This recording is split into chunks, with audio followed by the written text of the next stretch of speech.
दोस्तों नमस्कार। महात्मा गांधी केंद्रीय विश्वविद्यालय में सेशन 2023-24 के लिए बीटेक का काउंसलिंग के लिए नोटिफिकेशन जारी कर दिया गया है और ये काउंसलिंग आपका 21 अगस्त को रखा गया है। जो नोटिफिकेशन आया है इसमें मेरिट लिस्ट और वेटिंग लिस्ट में बच्चों का नाम जारी किया गया है और इस बार का जो बीटेक का कट ऑफ है वो काफ़ी ज़्यादा हाई चला गया है। काफ़ी सारे बच्चे की उम्मीद था कि उनका जितना नंबर है उससे उनका एडमिशन हो जाएगा, लेकिन कट ऑफ काफ़ी ज़्यादा देखने को मिला है। काफ़ी सारे बच्चे इससे उदास हैं। तो आज की इस वीडियो में हम डिस्कस करने वाले हैं कि क्या जिन बच्चों का नाम नहीं है लिस्ट में, यानी कि मेरिट या वेटिंग लिस्ट में जिन बच्चों का नाम है, तो क्या उन बच्चों का फिर से सेकेंड लिस्ट जारी किया जाएगा, क्या सीट सेकेंड लिस्ट के लिए बचेगा। ये सारी चीज़ के बारे में डिस्कस करने वाले हैं। इसके अलावा जिन बच्चों का नाम मेरिट लिस्ट या वेटिंग लिस्ट में है उन बच्चों को एडमिशन के दिन फी पेमेंट के रिगार्डिंग एक इम्पॉर्टेंट नोटिफिकेशन जारी किया गया है, जिसमें बच्चों को बीटेक में एडमिशन के लिए एक डीडी बनवा कर ले जाना है, डिमांड ड्राफ्ट। उसके थ्रू ही आपका फी पेमेंट होगा एडमिशन के टाइम। तो वो कैसे बनेगा, क्या है, उसके बिना क्या एडमिशन होगा, ये सारी चीज़ के बारे में आज की इस वीडियो में डिस्कस करने वाले हैं।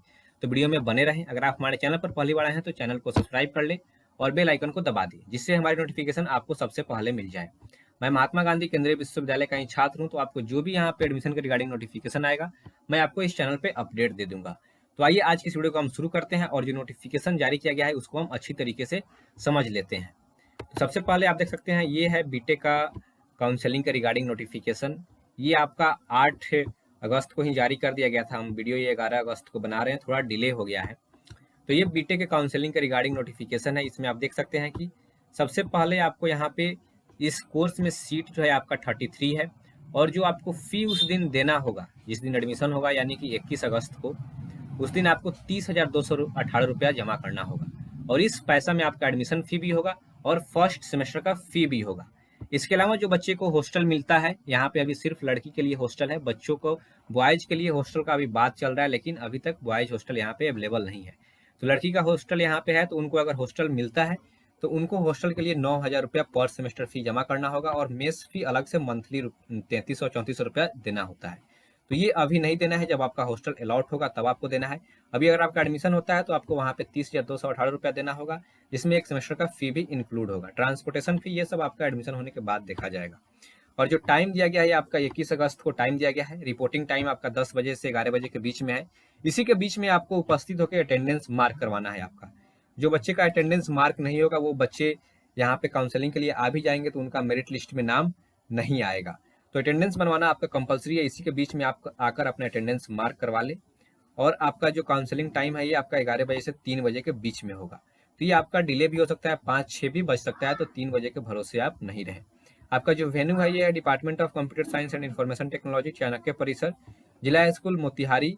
मतलब जिला स्कूल के कैंपस में ये आपका काउंसलिंग होगा। और जिला स्कूल के पास पहुंचना आपका रेलवे स्टेशन से भी ईजी है और बस स्टेशन से आना भी काफ़ी आसान है। ऑटो रिक्शा आप पकड़िएगा, आपको डायरेक्ट यहाँ पर लाकर ड्रॉप कर देगा।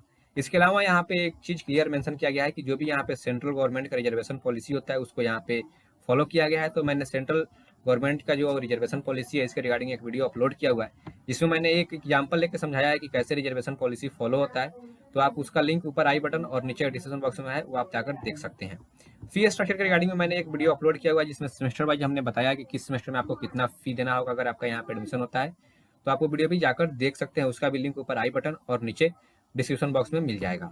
इसके अलावा कुछ यहाँ पे इंपॉर्टेंट नोटिफिकेशन आपको दिया गया है, आप इस गाइडलाइन को पढ़ ले अच्छे तरीके से। जो भी आपका एडमिशन होगा सीयूईटी स्कोर के बेसिस पे होगा और आपका जो भी यहाँ पे स्टूडेंट का शेड्यूल टाइम है उसी के बीच में आप यहाँ पर रिक्वायर्ड डॉक्यूमेंट के साथ उपस्थित हो। अगर आप लेट होते हैं तो आपका एडमिशन आपका काउंसलिंग में आप पार्टिसिपेट नहीं कर सकते हैं और एडमिशन होने का तो फिर चांस ही खत्म हो जाता है।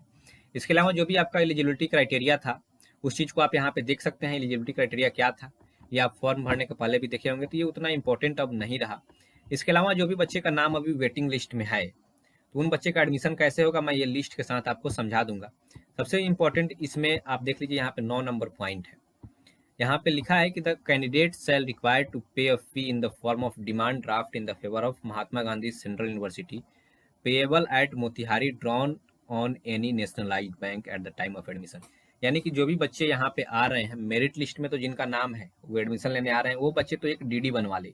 डीडी बनवाना बहुत ही आसान है। आप 30,218 रुपया लेकर जाएंगे बैंक में और बोलेंगे कि हमको 30,218 रुपया का डिमांड ड्राफ्ट बनवाना है। किसी भी बैंक से बनवा सकते हैं, जरूरी नहीं है कि आपको उस बैंक में अकाउंट होना चाहिए। अगर आपका बैंक में अकाउंट नहीं है तो भी आप उस बैंक से जाकर ड्राफ्ट बनवा सकते हैं।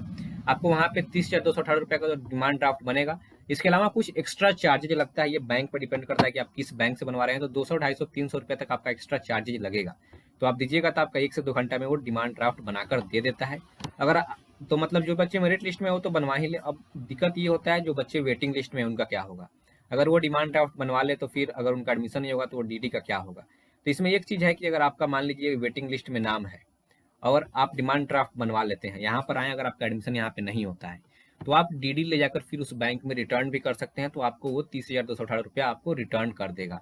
जो एक्स्ट्रा 200-250 रुपया लगा है वो आपको नहीं रिटर्न करेगा, वो कुछ चार्जेज कटता है। तो 30,218 रुपया जो है वो आपका लगभग रिटर्न हो जाएगा। इसके अलावा एक चीज़ ये भी है कि दूसरे डिपार्टमेंट में जैसे कि बीकॉम या फिर बीजेएमसी मास से कम का जो कोर्स है, इसमें डीडी लाने के लिए नहीं बोला गया है बच्चों को। उन बच्चों का एडमिशन के टाइम अगर जिनका एडमिशन होता है उनको एक चालान दिया जाएगा। वो चालान से सेंट्रल बैंक में जाएंगे और पैसा जमा करेंगे, बगल में ही सेंट्रल बैंक है, और सेंट्रल बैंक से जो रिसीविंग मिलेगा वो लाकर कॉलेज में जमा करेंगे तो उनका एडमिशन हो जाएगा। डीडी के लिए सिर्फ बीटेक में ही कहा गया है। तो ये आप देख लीजिए, आप बात भी कर सकते हैं इसके रिगार्डिंग, मतलब जो भी आप मेल कर सकते हैं या फिर मतलब जो भी हेल्पलाइन नंबर है उस पर बात कर सकते हैं। यहाँ पे लिखा है तो आपको डीडी लेकर ही आना है, इस चीज़ को आप समझ लीजिए। इसके अलावा ये चीज़ भी मेंशन किया गया है कि admission shall be granted only on the payment fee on the specified date, यानी कि अगर आप जब तक पेमेंट नहीं करेंगे तब तक आपका एडमिशन कन्फर्म नहीं माना जाएगा। इसके अलावा इस चीज़ को भी मेंशन किया गया है कि जो बच्चे पेमेंट नहीं कर पाते हैं, इस दिन एडमिशन होगा, एडमिशन आपका तो 21 को ही होगा, इस चीज़ को आप मान लीजिए। तो अगर आप पेमेंट नहीं कर सकते हैं, आप नहीं करते हैं पेमेंट, तो वो आपका जो सीट है नेक्स्ट कैंडिडेट वेटिंग लिस्ट का है जो उनको दे दिया जाएगा। इसके अलावा काफ़ी सारा इंपॉर्टेंट है तो आप उस चीज़ को नोटिफिकेशन यहाँ पे देख सकते हैं। अब देख लीजिए यहाँ पे कुछ इंपॉर्टेंट डॉक्यूमेंट्स दिया गया है, तो आप ये डॉक्यूमेंट अच्छी तरीके से पढ़ लीजिए और ये सारा डॉक्यूमेंट आपके पास होना चाहिए। और इसमें मेन आता है आपका ये चीज़ ओबीसी एनसीएल के रिगार्डिंग सर्टिफिकेट। तो ओबीसी एनसीएल या फिर मतलब कोई भी रिजर्वेशन कैटेगरी है, एससी एसटी ओबीसी पीडब्ल्यूडी, तो ये सभी के लिए आप जो सेंट्रल गवर्नमेंट का जो मतलब सर्टिफिकेट है आप उस चीज़ को फॉलो कीजिए, उसके फॉर्मेट को आप फॉलो कीजिए। इसमें मेन है 15 नंबर और 16 number anti ragging certificate. Anti ragging certificate आपको नॉन जुडिशियल स्टाम्प पे बनता है। ये कैसे बनता है इसका सारा डिटेल प्रोसेस मैंने भी एक वीडियो अपलोड किया है, उसको आप जाकर देख सकते हैं। उस वीडियो में मैंने बताया कि कैसे आप कम पैसे में ये दोनों चीज़ बनवा सकते हैं। इसके अलावा अभी हम लिस्ट के बारे में डिस्कस कर लेते हैं। आप देखिए यहाँ पे जो लिस्ट जारी किया गया है, यहाँ पे मेरिट लिस्ट में 16 बच्चों का नाम दिया गया है अनरिजर्व कैटेगरी में। तो यहाँ पे कुल जो सीट है 33 है, उस 33 में से आपका जो अनरिजर्व कैटेगरी का सीट है वो है 16। तो 16 बच्चों का नाम मेरिट लिस्ट में आप यहाँ पे दे दिया गया है। इसमें एक जो 16 नंबर है ये पीडब्ल्यूडी कैटेगरी से बिलोंग करता है स्टूडेंट, तो इसका कट ऑफ कम है, 133 लगभग है। बाकी बच्चों का कट ऑफ आप देख सकते हैं काफ़ी ज़्यादा हाई है, 462 तक गया है। तो आप देख सकते हैं कि अनरिजर्व कैटेगरी में काफ़ी कट ऑफ हाई है। इसी प्रकार से आप ओबीसी का भी कट ऑफ देख सकते हैं, 430 गया है। और मतलब सब कैटेगरी में कट ऑफ काफ़ी हाई गया है। एससी का आप कट ऑफ देखिए 406 गया है। ये कोई उम्मीद नहीं किया था कि एससी का कट ऑफ इतना ज़्यादा जाएगा। सब लोग सोचा था कि एससी का कट ऑफ 200, 250, 150 में रह जाएगा, लेकिन कट ऑफ काफ़ी ज़्यादा हाई है। एसटी का भी उसी प्रकार से है, यानी कि सभी कोर्सेज का जो कट ऑफ है सभी कैटेगरी का, वो कट ऑफ काफ़ी ज़्यादा हाई है। इसके अलावा आप देखिए यहाँ पे वेटिंग लिस्ट में भी बच्चों का नाम जारी किया गया। तो वेटिंग लिस्ट में भी आप देख सकते हैं कट ऑफ क्या है, काफ़ी ज़्यादा हाई आपको देखने को मिला है। कट ऑफ जो है आप जनरल कैटेगरी अनरिजर्व में देखिए 374 है। इसके अलावा जो ओबीसी का है वेटिंग लिस्ट, इसमें आप देखिए जो मिनिमम जो नंबर है वेटिंग लिस्ट में वो 348 है। तो कट ऑफ आप देखिए काफ़ी ज़्यादा हाई गया है। तो क्या चांसेस है कि सेकेंड लिस्ट आएगा। तो अब देखिए जिन बच्चों का तो नंबर ज़्यादा अच्छा है मेरिट लिस्ट में या वेटिंग लिस्ट में, वो बच्चे जाहिर सा बात है कि जेई मेंस भी दिए होंगे। हो सकता है कि उनका अभी तक जेई मेंस के काउंसलिंग के थ्रू कहीं एडमिशन हो गया होगा, एनआईटी या फिर ट्रिपल आईटी या जीएफटीआई कॉलेज में चले गए होंगे। तो जिन बच्चों का ज़्यादा नंबर अच्छा है तो उनका यहाँ पे काउंसलिंग में अगर आते हैं फिर तो सेकेंड लिस्ट आने का चांसेस ही नहीं है। सीट अगर फुल नहीं होता है तभी सेकेंड लिस्ट आएगा। लेकिन आप इस चीज़ को उम्मीद में रखिए कि वेटिंग लिस्ट में जिन बच्चों का नाम है उनमें से काफ़ी सारे बच्चों का एडमिशन होने वाला है। इस चीज़ को आप अच्छी तरीके से समझ लीजिए। जो बच्चे का नाम वेटिंग लिस्ट में, वो बच्चे काउंसलिंग में जरूर आए, क्योंकि वेटिंग लिस्ट से काफ़ी सारे बच्चों का एडमिशन होता है। क्योंकि मेरिट लिस्ट में का बहुत सारे बच्चे अब्सेंट रहते हैं। अब्सेंट रहने का रीज़न ये है कि उनका कहीं पे एडमिशन हो गया रहता है, नंबर अच्छा है, जाहिर सा बात है वो सिर्फ इसी यूनिवर्सिटी में अप्लाई नहीं किए होंगे, अलग अलग यूनिवर्सिटी में अप्लाई किए होंगे, तो उनका एडमिशन होने का चांसेस काफ़ी ज़्यादा है कि कहीं अच्छे मतलब एनआईटी या फिर ट्रिपल आईटी जीएफटीआई ये सब में एडमिशन हो गया हो, या फिर किसी दूसरे सेंट्रल यूनिवर्सिटी में भी एडमिशन हो गया हो। तो वो बच्चे का आने का चांसेस कम भी है, या फिर हो सकता है वो इसी यूनिवर्सिटी के लिए अप्लाई किए हो तो वो इसमें आए भी। तो इसके बारे में हम कुछ अभी मतलब कंक्लूड नहीं कर सकते, लेकिन इतना ज़रूर कहेंगे कि वेटिंग लिस्ट से काफ़ी सारे बच्चों का एडमिशन पिछले साल भी हुआ था। हर साल होता है वेटिंग लिस्ट से बच्चों का एडमिशन। तो वेटिंग लिस्ट वाले जो भी स्टूडेंट्स हैं वो कन्फर्म आएँ। ये नहीं सोचे कि मेरा तो वेटिंग लिस्ट में है तो मेरा एडमिशन होगा ही नहीं।